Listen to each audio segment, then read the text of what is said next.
The North is the oldest and largest of the Seven Kingdoms, but House Stark has not always held it. When Bran the Builder raised Winterfell and founded our line, we were vassals to the Barrow Kings, who claimed descent from the First King and thus dominion over all the First Men. But after the Long Night, it was our house who built the wall and set the Night's Watch to guard the realms of men, whilst our king sat in his barrow. My ancestors eventually revolted, waging what singers call the 1,000 Years' War, to free our lands. Other families joined us, recognizing that the North is a cold and hard land and needed a king who served its people before himself. Finally, the last Barrow King bent the knee, and House Stark became the kings of winter. Yet we were kings in name only, for by then the North had fractured into petty kingdoms, and my ancestors would struggle to unite it again for thousands of years. Roderick Stark wrestled an Ironborn lord for Bear Island and granted it to House Mormont when he won. A younger son of our family, Carlon Stark, won his own keep after he put down a rebellion and founded House Karstark, one of the most powerful in the North. When the Mandalese were exiled from the Reach, my ancestors shielded them and gave them a home at the mouth of the White Knife, in return for holding the river against pirates and invaders. Now they're one of the wealthiest houses in the North. I'm not so naive to pretend that the entire North welcomed Stark rule. The last Warg King was slain at Sea Dragon Point along with all his sons and beasts. The last Marsh King died at the hands of King Rickard Stark, and House Reed has held the swamps of the Neck ever since. Houses Greenwood, Towers, Amber, Frost. None survive today as more than names in dusty old books. But my ancestors never wanted to destroy their foes' root and stem. The Umbers of Last Hearth and the Glovers of Deepwood Motte bent the knee and became loyal vassals of House Stark.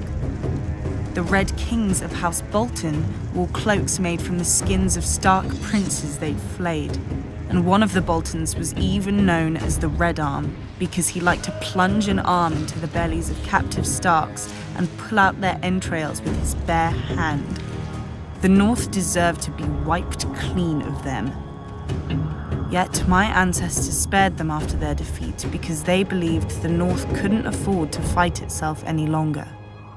Time soon proved them right. When the Andals swept into Westeros, they obliterated all the kingdoms of the First Men except the North. Each of the southern kingdoms fought the invaders on its own, but the North fought as one.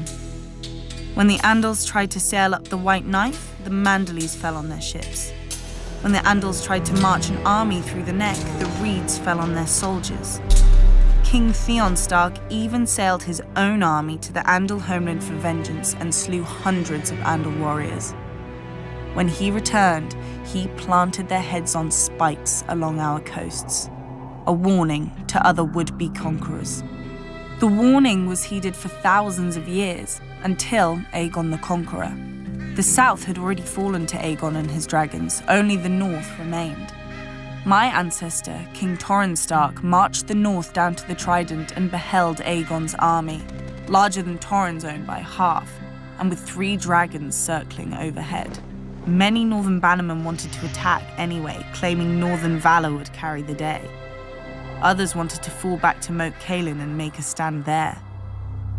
But Torrhen had heard how the armies of the Rock and the Reach had burned on the field of fire, and had seen the fires still glowing beneath the rubble of Harrenhal. He knelt and laid his ancient crown at Aegon's feet, and rose a king no more but Lord of Winterfell and Warden of the North.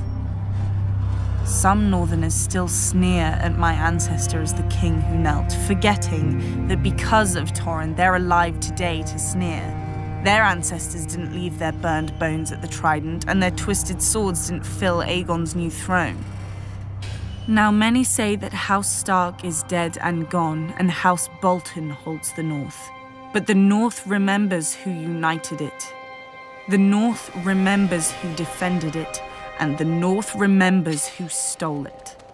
Long ago, my ancestors spared the Boltons, trusting their oaths of fealty. I shall correct that mistake. Even the North can forget when there's nothing left to remember.